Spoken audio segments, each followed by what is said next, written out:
Dodgeball looks stupid on purpose. A gym full of losers, a villain selling fake fitness like it's a religion, rubber balls flying at people's faces with the confidence of a sport that should not even exist, pirates, wrenches, random legends showing up like omens, and a movie that keeps pushing the absurdity higher until you stop resisting and just laugh. But under all that stupidity, the build is weirdly precise. White Goodman feels stitched together from other movie villains, then pumped up until he becomes a living fitness infomercial.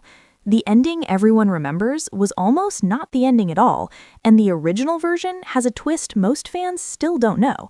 And the legacy did not stop on screen. One of the movie's dumbest jokes leaked into real life and became real. These are 11 weird facts about Dodgeball, the comedy that looks like total nonsense and still lands like a real underdog story. Stay to the end, the cast reunion chapter is still ahead. Number 1. Dodgeball did not begin because Rawson Marshall Thurber woke up one day desperate to make a sports movie. It started when he noticed a contradiction already everywhere. America keeps selling junk food, fast food, giant portions, and every kind of easy indulgence it can package. Then it obsesses over abs, youth, discipline, and the pressure to look perfect.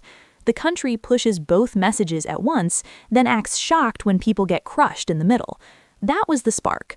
Thurber has said Fast Food Nation helped lock that idea in for him. What really stuck was the hypocrisy. One system keeps feeding people garbage, another one shames them for what that garbage does. Put those two forces in the same room and you already have comedy. That is where Dodgeball really comes from, not just from dodgeballs, but from the war between Average Joes and Globo Gym. One side sells comfort, laziness, and anti-fitness relief. The other sells sculpted bodies, control, and pure image obsession. They look like opposites, but they are really part of the same American machine. Thurber then filtered that idea through the underdog movies he grew up on, Rocky, The Bad News Bears, Revenge of the Nerds, Stripes, which helps explain why the movie works the way it does. Under all the stupidity and the bruises, it is still built like a real underdog sports story. That is what gives Dodgeball its bite. It plays like a dumb comedy. It was born from a culture already acting dumber. And to sell that hypocrisy, the movie needed the perfect villain. Number 2. By the time Dodgeball came along, Ben Stiller had already been circling versions of this guy for years. The self-help maniac, the fitness bully. Then all that ego and insecurity finally locked together in White Goodman. He was not some random comic invention that appeared fully formed. He was the moment all those pieces finally clicked. You can see the clearest early version in Tony Perkins from Heavyweights. Put the two side by side and the bloodline is obvious. Both are fitness tyrants, both run on control, public confidence, and private instability. Both talk like they are saving people while making the room feel worse the longer they stay in it. Heavyweights gave Stiller the first big shot at that type. Dodgeball sharpened it. Stiller later joked that Tony Perkins and White Goodman are probably related, basically cousins in the same deranged fitness family. White does not play like a totally new creation. He plays like the more polished, more vain, more dangerous evolution of something Stiller had already been testing. There is sketch comedy DNA in him too. Stiller had already spent years mocking macho performance, self-help swagger, and men who turn confidence into a full-body costume. White Goodman feels like all of that got concentrated into one character and sent into a global gym with no adult supervision. He feels like somebody Stiller understands from the inside out, the kind of man who mistakes image for strength and motivation for power, then keeps talking until the whole room has to live inside his delusion with him. By the time White Goodman shows up, Stiller is not inventing a villain. He is unleashing the final version of one he had been quietly building for years. Number 3. Before Dodgeball ever cast him, Justin Long was already stuck in Thurber's head. That awkward energy, the slightly panicked face, the feeling disaster could happen at any second. Thurber first locked onto Long after watching Galaxy Quest. Long only had a small role there, but it was enough. Thurber noticed how much attention the kid was stealing in limited screen time and did not let it go. When Dodgeball came together, Long was not just another actor being considered. Thurber wrote the role for him and even named the character Justin after Long, which tells you how specific the idea already was. He wasn't chasing a general type, he was chasing one actor. The studio pushed back because Long was 25 and they thought he was too old to play a high school student. Thurber did not let it die. He brought in an audition tape and a strong table read and eventually got the studio to approve the casting. The role needed somebody who could feel young without forcing it, awkward without begging for sympathy, and funny without trying too hard. Long hits that balance immediately. He looks like the one person in the movie least prepared for what is about to happen to him, which is exactly why he works. Dodgeball didn't discover Justin Long after he was already famous.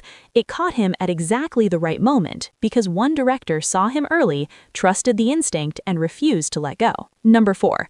One of the reasons Dodgeball works is that the game never feels soft. When somebody gets nailed, you believe it. The players look winded, rattled, and a little miserable, and that texture did not come from editing alone. Before cameras rolled, the cast had to train, not the fake kind where actors hold a ball and laugh, real drills several times a week, running, throwing, ducking, recovering, until the whole thing stopped feeling goofy and started looking brutal. Stiller later said Dodgeball hit much harder than anyone expected, that as an adult pushing 40, it turns into sprinting, stopping, throwing, ducking, and realizing after a few minutes your lungs are already done. That exhaustion helped the movie. By the time filming started, nobody wanted to be the one who looked fake, especially with big tournament scenes built to feel public and humiliating. Then the injury showed up. Christine Taylor took the cleanest example of how quickly funny turns into ow. Stiller accidentally hit her in the face with a dodgeball twice, once during training and again during the final match. Stiller later admitted there's really no graceful way to hit your wife in the face with a ball and make everybody feel normal about it right away. Justin Long got roughed up too. One heavy sequence reportedly left him mildly concussed, enough that people on set didn't want him driving home afterward. Then came the wrench. Rip Torn's throw was supposed to be safer because the wrench was rubber, but it still came in hard enough to split Long's eyebrow open. That's why the movie's physical comedy feels different from glossy sports spoofs. Dodgeball keeps telling you this is a stupid game that hurts. Behind the scenes, the cast proved it. Number 5. One of the funniest collisions in Dodgeball is that Ben Stiller and Christine Taylor were not just playing enemies in the movie. They were a real-life couple living through the chaos of production. In one scene, Taylor nearly couldn't make it through because her husband was too funny. The clearest example was White Goodman trying to seduce Kate. Those scenes work because White is completely delusional, so sure of his own appeal that every line lands like a fresh humiliation. Taylor later said one of those moments took around 20 takes. She kept laughing and the mustache only made it worse. Stiller was fully committed the whole time, playing White's creepy sincerity dead straight, which somehow made it even funnier. And that was only half the story. While shooting the film, Stiller and Taylor were also raising a very young child at home, building the movie's huge, silly energy while running on almost no sleep. Taylor later said she would sometimes fall asleep between takes. On screen, it's all bright colors, dodgeballs, and gym insanity. Off-screen, it's two exhausted parents trying to survive a long studio comedy. Behind one of Dodgeball's funniest bits was a real-life couple carrying their chemistry, exhaustion, and timing straight into the madness of the movie. Number 6. When Alan Tudyk first read Dodgeball, there was one part he didn't trust, Steve the pirate. He liked the script, got the tone, and could feel the movie working almost everywhere else, but that character kept sticking out like the one joke that might drag the whole thing down. He even told his agent that if they got rid of the pirate, the movie would probably be a hit. Then he went into audition, and the room started changing his mind. There were too many good actors all fighting for the same role, so maybe the part wasn't broken. Maybe he was the one still looking at it the wrong way. The thing that finally unlocked it was the callback. Tudyk got paired with Vince Vaughn, and the scene leaned heavily on improvisation. Tudyk realized Steve could not work as an outside wink. He had to speak as if all of it were completely normal, pirate words landing the way anybody else would say yeah or okay. When the team started throwing around ideas for how to save the gym, Tudyk improvised that they should go catch whales for oil and sell it. That won him the role. Once he started playing Steve that way, the joke changed shape entirely. He stopped feeling like a random guy in a costume and started feeling like someone who had fully built his life around this identity and never once considered backing out. Then, fans did something even stranger. They tried to explain him. One popular fan theory is that Steve might be a former Navy guy using the pirate persona as a coping habit, pointing to the tattoos, the quiet drifting, the way he lives inside an identity he never drops. Tudyk has acknowledged the theory while being careful not to turn real trauma into a punchline. He started as the character Tudyk wanted cut. He ended up so fully realized that people started inventing a whole wounded life underneath the joke. Number 7. You hear young Patches O'Houlihan, then you hear old Patches O'Houlihan, and they don't sound like the same man, not even close. In a normal movie, that would feel like a mistake. In DodgeBall, it feels weirdly perfect. Patches feels like a sports myth that has been retold too many times by people who all remember him differently. Hank Azaria, playing the younger Patches in the instructional video, was not trying to build a careful vocal bridge to Rip Torn. He attacked the role from a completely different angle, describing it as part nip, part bad Clark Gable, pure, fake, old-school sports legend energy. Then the movie got even funnier. At the time Azaria shot his material, Rip Torn had not filmed his scenes yet. Nobody was going to walk up to Rip Torn and tell him to reshape the way he talked to match Hank Azaria doing a loose movie star impression. That was never happening. So the film ends up with two versions of Patches connected more by attitude than continuity. Azaria gives you the puffed-up training video relic, all macho polish and fake authority. Torn comes in with that rough, cracked, unmistakable voice and blows straight through the idea of matching anything. Patches stops feeling like a man being played at two ages. He starts feeling like a ridiculous American sports legend whose story has been told so many times that nobody even agrees on how he sounded anymore. Number 8. You still remember that shot. The match is chaos, bodies flying, people screaming. Then the camera cuts to Chuck Norris. He gives that tiny thumbs up, and somehow the whole thing feels over, like the universe itself just made the call.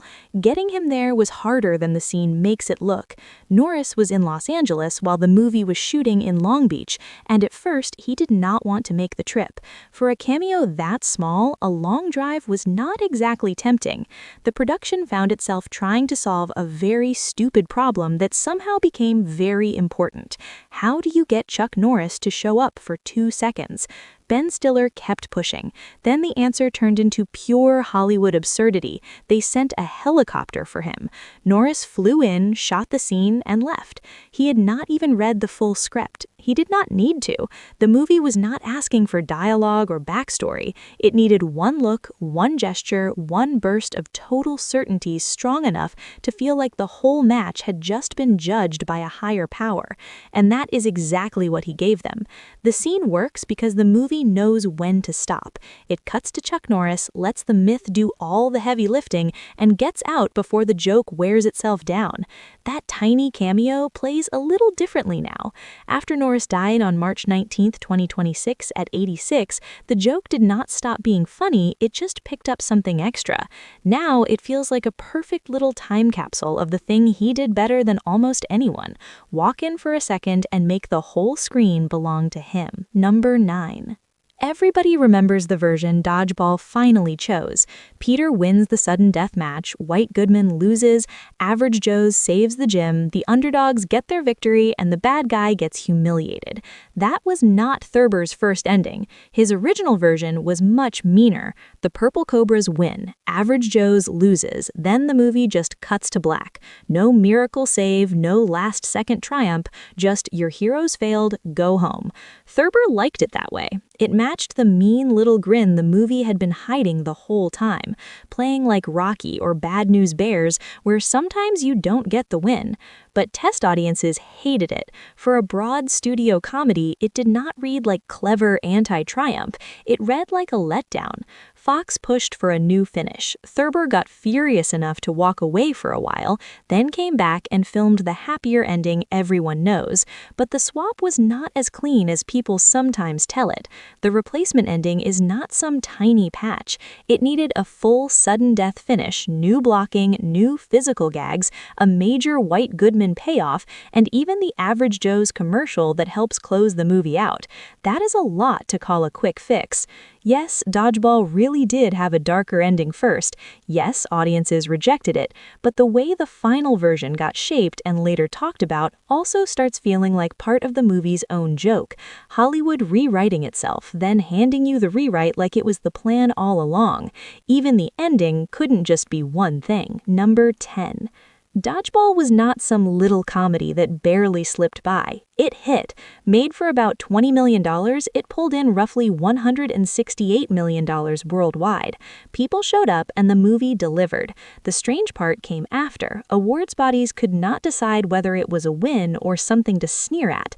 It picked up an ESPY nomination for Best Sports Movie. Ben Stiller won the Movie Award for Best Villain. And on the other side of the room, the movie also caught a Razzie nomination, again aimed at Stiller. That split is the whole movie in one snapshot.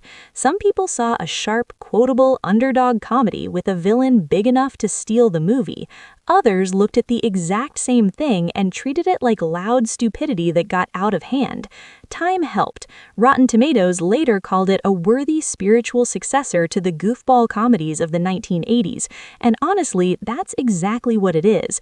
Dodgeball was never trying to be tasteful. It was trying to be funny enough to survive everybody who thought they were too smart for it. Number 11. Some movies leave behind quotes. Dodgeball left behind a fake TV network that eventually became real. Inside the movie, ESPN 8 The Ocho is the perfect joke. It tells you the world instantly. Dodgeball is important enough to be televised, but only on a channel buried so deep in cable history that normal people don't even know it exists. It was built from something real. At the time, ESPN 2 was still being pushed with the nickname The Deuce, and Thurber followed that logic all the way out. If Dodgeball was ever going to air anywhere, it wasn't stopping at ESPN 2 or settling for ESPN 3. It had to be ESPN 8. And once you hear The Ocho, the joke feels finished the second it lands. Ridiculous but weirdly believable, like a whole hidden sports universe living there full of competitions that are technically real but still sound made up. Then the real world borrowed it. In 2017, ESPN turned the joke into an actual event, rebranding a channel as ESPN 8 The Ocho on August 8th, and filling it with the kind of absurd competitions the movie had implied all along. The idea kept coming back, growing into a recurring celebration of strange, barely believable sports. Dodgeball, cornhole, banana ball, even stuff that sounds fake until you see it. That's when the joke escaped the movie. It stopped being a fake network and became a real sports brand. Most comedies get quoted. This one got adopted. Bonus fact.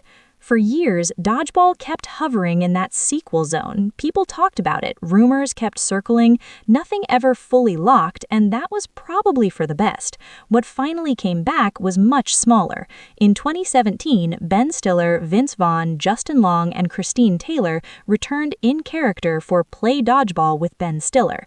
It wasn't trying to restart the franchise, it just dropped the cast back into that world for a few minutes and trusted the old rhythm to do the work. It did.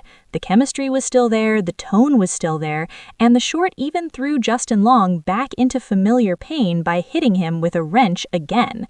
The reunion was made for the Ben Stiller Foundation, helping support children around the world with access to educational tools. So instead of feeling like Hollywood dragging the movie back out for one more payday, it felt like the cast revisiting it for something useful, with Thurber back directing. No forced sequel, no bloated comeback, just a quick return that remembered exactly why people liked the movie for the first time. DodgeBall held on because it never apologized for being stupid.